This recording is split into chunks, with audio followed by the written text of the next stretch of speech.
y que todavía nos cuesta comprender. Bueno, a pesar del tiempo que ha pasado, Rodolfo Kusch nos sigue ofreciendo estas herramientas, capaz incluso más que nunca, ¿no? Más que nunca, para entender por qué no cuaja ese mundo austríaco que ahora nos proponen, ¿no? Traído del centro de Europa desde el siglo XIX y que busca un mundo ordenado perfectamente a través de la razón instrumental. Bueno, ¿por qué no cuaja? ¿Por qué nos sentimos o algunos disminuidos y otros, bueno, con una potencia que no termina nunca de revelarse? Bueno, hay algo ahí que Rodolfo Kusch parece entregarnos y por eso teníamos muchas ganas de conversar con Domingo Higuiña. Él es profesor licenciado, doctor en Letras Modernas por la Universidad Nacional de Córdoba, profesor de la Cátedra de Pensamiento Latinoamericano de la Facultad de Humanidades en la universidad y además vecino, amigo de Villallardino, por eso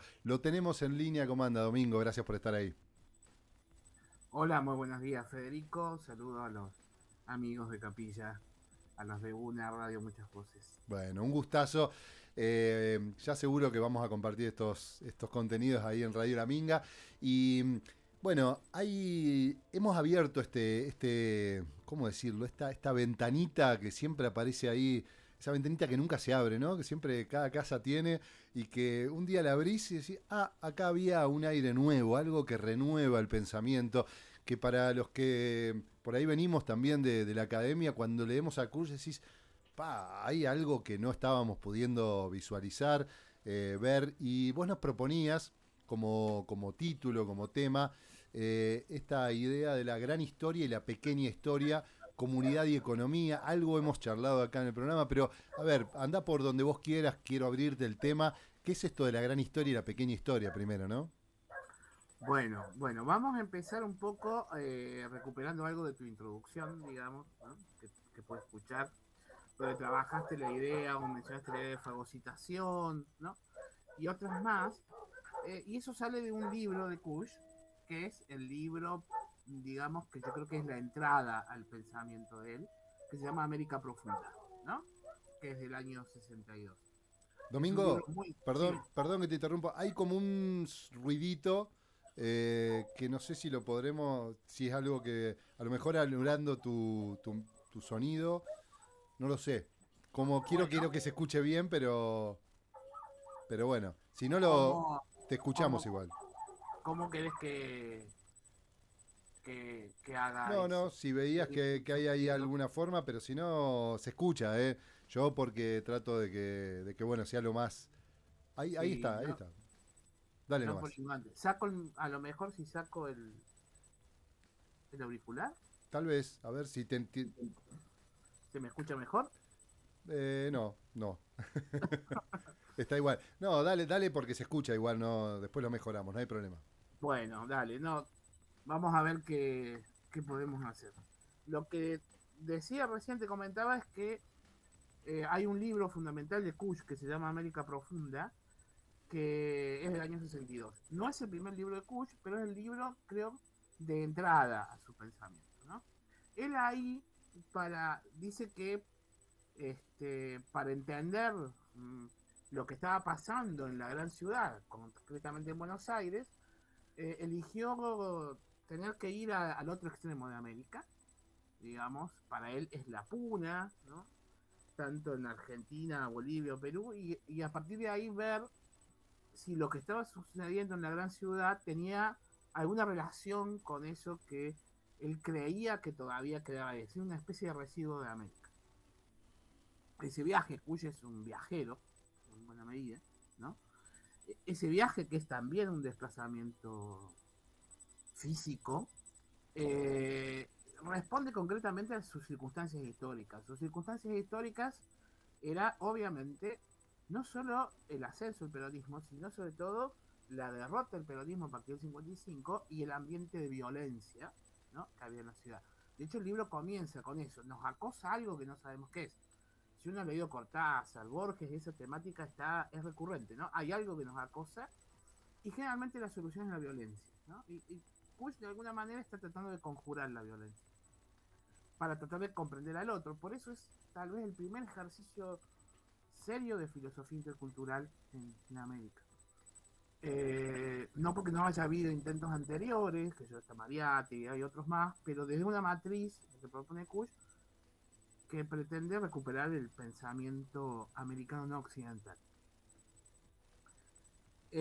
Bueno, en ese desplazamiento, Kusch advierte, no solo en las comunidades contemporáneas, sino leyendo un libro, un códice antiguo, que se llamaba, o se llama, Antigüedades de Terreno del Perú, de Joan de Santa Cruz Pachacuti, un quechua, ¿no? Que escribe cómo eran justamente las costumbres y las culturas de los pueblos andinos, sobre todo los quechuas, ¿no? Antes de llegar a los españoles, se da cuenta de algo clave, ¿no? Cuando él analiza la representación del altar del Coricancha, cómo estaba representado el mundo cosmológico andino en el Coricancha, que es como decir el templo mayor de la religión incaica, y que ya había sido desmantelado, sus imágenes fundidas porque eran de oro, se habían jugado a las cartas, bueno, hay mucha historia sobre eso. Ya no existía, pero el Inca tenía cierta memoria, ¿no? que él trasladaba. Estamos hablando de un texto de principios del siglo XVI. Y ahí muestra cómo todo el esquema cosmológico, desde Viracocha, ¿no?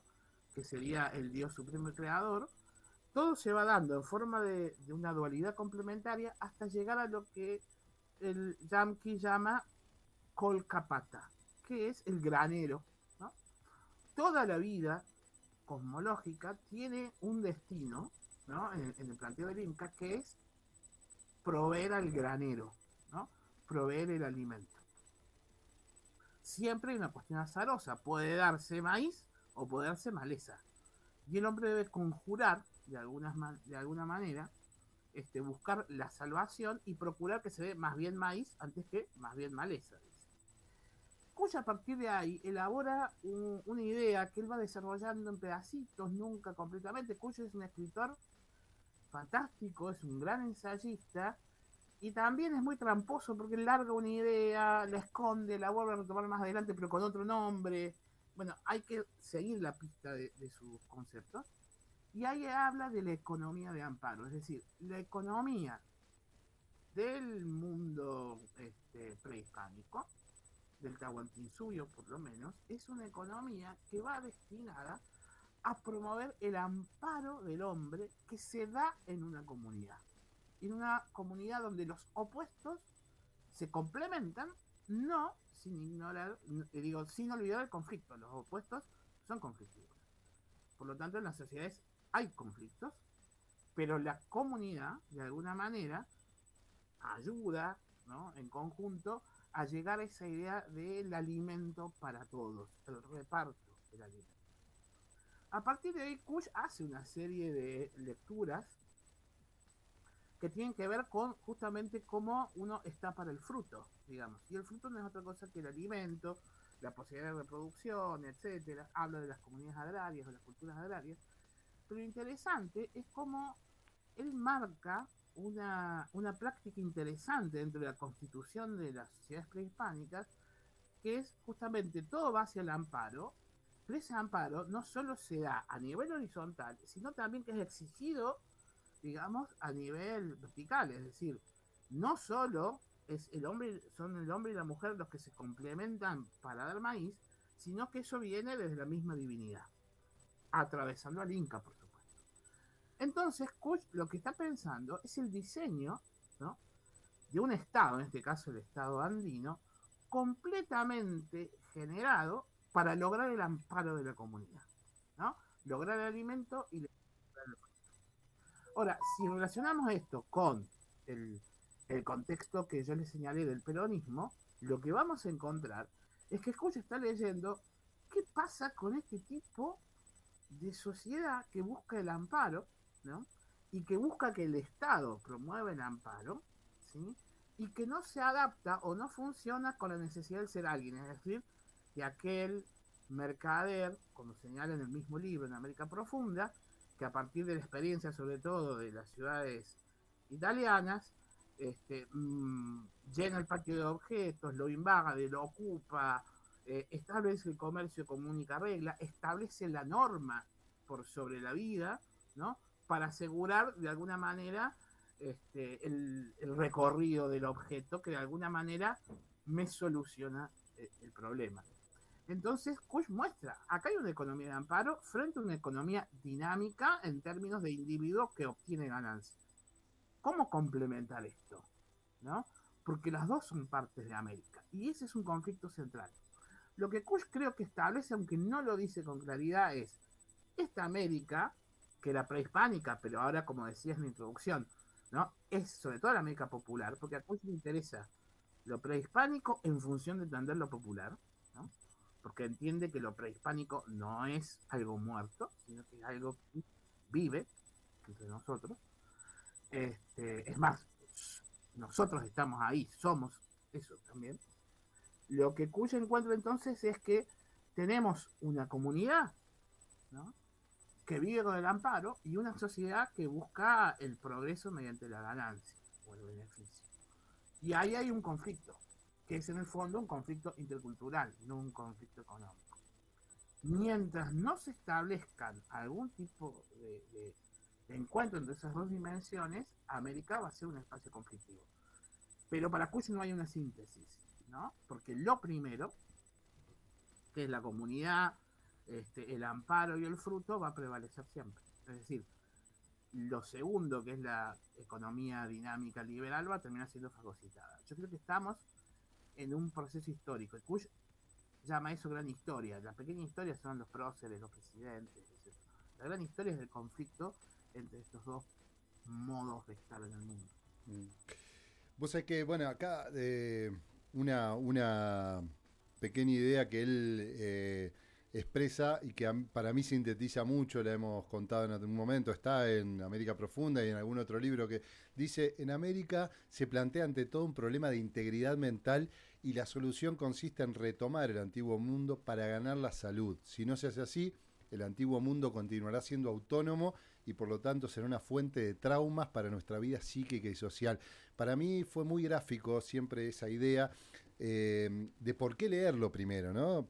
Y de por qué meternos a bucear en el mundo americano, porque hay algo de nuestra salud mental que no vamos a lograr nunca, y de nuestra salud económica, esto que vos estás, por eso es tan determinante hoy, que se expresa como una idea de somos fracasados porque no terminamos de desarrollar del todo el proyecto europeo. Y bueno, y lo que dice Kush, nunca va a suceder eso, y el destino de América es integrar, ¿no? Un destino que difícil que otra región del mundo hoy por hoy. Tal vez China está haciendo un intento siempre conflictivo de integrar esos dos mundos, pero bueno, en América tenemos ese destino y esa necesidad. ¿Cómo podemos construir esto? ¿Cómo podemos llegar a esa síntesis, ¿no? Es la gran pregunta que incluso algún oyente me está haciendo por privado. Sí, bueno, es difícil. Kush no te va a dar soluciones en ese sentido. O sea, uno lo lee para pensar y pensar en acto, digamos. Eh, es interesante lo que vos señalás, porque Kush insiste mucho en la dimensión intercultural americana. Si bien nos tenemos que parar y situar en esta dimensión prehispánica y en las culturas americanas no occidentales, hay un dato concreto, que es que la cultura occidental también nos incumbe, digamos, ¿no? Entonces el asunto es poder, como decís vos, no sé si hacer una síntesis, pero cómo podemos convivir en equilibrio, porque son dos opuestos que tienen contra su equilibrio. Cuyo utiliza mucho esta idea de, por ejemplo, vamos a bendecir, vamos a sacar el seguro de nuestro auto y al mismo tiempo le encargamos al gauchito Gil que lo proteja, digamos. Entonces, estamos viviendo dos mundos y nosotros tenemos que logramos ese equilibrio. O sea, nadie se vuelve inestable porque saque el seguro y al mismo tiempo vaya al altar del gauchito Gil y le ponga una cintita para proteger el camión, digamos. Cuando podemos lograr ese equilibrio, es que podemos lograr ese equilibrio en términos de comunidades y de sociedad. Yo creo que Kush apunta a ese equilibrio, pero teniendo como base esta idea del amparo, ¿no? Y explícitamente lo desarrolla. Si hay alguna diferencia entre Kush y otros pensadores, digamos, nacionales o populares, qué sé yo, por ejemplo, el caso de Jauretche y de todo ese universo, Es que Haueche creía realmente en que el progreso era valioso. Lo que pasa es que el progreso tenía que ser distribuido, pensado en términos descoloniales, etcétera. Para Kush siempre va a haber un problema ahí. O sea, mayor producción no necesariamente significa una economía de amparo. Significa mayor producción. Nada más, ¿no? No siempre el equilibrio, el ayuno del mundo, que es el sucedáneo de la felicidad en el término de Kush, en términos de Kush, no necesariamente implica pleno trabajo de 8 horas, ¿no? Significa de alguna manera lograr una inserción de equilibrio, ¿no? Con la naturaleza que forma parte de nosotros y sobre todo con esta necesidad de amparo, digamos, ¿no? Entonces, la idea de progreso o la idea de la riqueza va siendo jugada con otro tipo de dimensiones que obviamente tienen que llevar a replantearnos una serie de situaciones que tienen que ver con las formas en que queremos habitar el mundo. En ese sentido, Kush anticipa discusiones contemporáneas, ¿no? Cuando alguien habla del fin del antropoceno, cómo hay que pensar la agricultura, cómo hay que pensar la producción a partir de la constatación de que el mundo puede ya estar limitado en sus posibilidades, bueno, Kush las está anticipando desde una matriz bien americana 50 años antes. Vos sabés que, bueno, veníamos hablando las últimas semanas sobre este conflicto que se da entre el hombre libre y la ética comunitarista, por decirlo de un modo, porque tratamos de abrir en todas las teorías y doctrinas y formas prácticas y teóricas de abordar el problema de la libertad, ¿no? Esta idea de que, bueno, a partir de la modernidad tenemos que ser libres significa dejar todo determinismo de lado y en eso también está lo de nuestra comunidad y a la vez, bueno, nos fuimos dando cuenta que primero no podemos, segundo no es tan positivo, no es tan necesario, no es tan atractiva la idea y a la vez es un conflicto porque queremos ser libres, ¿verdad? Y sobre todo quienes, por ejemplo, venimos más inculcados por la cultura occidental, decís, bueno, sí hay una necesidad de quebrar, de romper un poco con mi lazo comunitario, mi lazo histórico. Ahora, lo vamos resolviendo acá, va encontrando de alguna manera también Rodolfo Kusch. Nosotros ya tenemos que entregar, te dejo estos minutitos para ver también esta integración, por ejemplo, que él encontró en la manifestación del peronismo en Argentina, ¿no? Porque renegó por un tiempo, pero hubo como un encuentro de decir, acá hay algo de lo americano que se manifiesta y no en cualquier lugar de América ha sucedido eso. ¿Qué te parece que todavía está vigente como proyecto en Argentina posible de desarrollar a través de esto? Sí, sí. Bueno, como decías, la llegada de Cuyo al peronismo es una llegada progresiva y tardía al mismo tiempo. Sus primeros textos desconfían mucho, pero América Profunda ya abre un juego. ¿Por qué es importante esto? Porque lo que él encuentra en el proceso de pensar América, él habla mucho de América más que de Latinoamérica, es justamente encontrar esta diversidad cultural que en equilibrio hace la posibilidad de la existencia de la humanidad, digamos. Porque no vamos camino al abismo en tanto que buscamos ese equilibrio entre el amparo, ¿no? Y el objeto, entre la ciudad y la puna, que bueno, el amparo tiene que ver con el rito, con el ritual, con el asumir las cosas más allá del objeto mismo. Y yo creo que él encuentra esa posibilidad de América justamente en una sociedad y en comunidades dentro de esa sociedad que pueden absorber esta diferencia, digamos, cultural, estas diferencias culturales que nos hacen sujetos tan heterogéneos y diversos, ¿no? Creo que es un pensamiento que apunta a la heterogeneidad. Y que piensa en términos justamente de gran historia, es decir, no pensemos en los procesos políticos más inmediatos, que son manifestación de nuestros problemas y contradicciones, sino también en la posibilidad en que tenemos un proceso histórico que busca justamente la supervivencia y el amparo de la especie, digamos. Y en ese conflicto de contradicciones surge siempre la posibilidad de la vida, ¿no? Por eso la categoría fuerte que él usa es el estar siendo, ¿no? Que es la forma de equilibrar el ser y el estar. El ser, que es la modalidad europea, el progreso, el desarrollo, los objetos, la ciudad, y el estar, que es justamente estar a merced, ¿no? de la naturaleza, el estar en la contemplación, el estar para la supervivencia. En ese equilibrio, entonces creo que Kush encuentra una dimensión americana, ¿no? que habría que explorar y que supera lugares académicos y todo lo demás, ¿no? Por más que, por supuesto, como buen filósofo, él tiene lecturas, digamos, ¿no? Vos hablás de los economistas austríacos, él ha leído a Heidegger, la filosofía alemana, aunque no es Heidegger, Kush, pero nadie puede negar que hay en una marca de ese tipo de filosofía. Bueno, pero es que supera eso porque encuentra una dimensión americana, ¿no? Un modo de pensar que no solamente queda en el modo griego de pensar, como marcabas vos, ¿no? No podemos abandonar ese modo griego de pensar, porque también somos parte de ese modo de pensar, pero podemos asumir estos otros modos de pensar americanos, ¿no? Y creo que en esa heterogeneidad activa es que cuesta una potencia.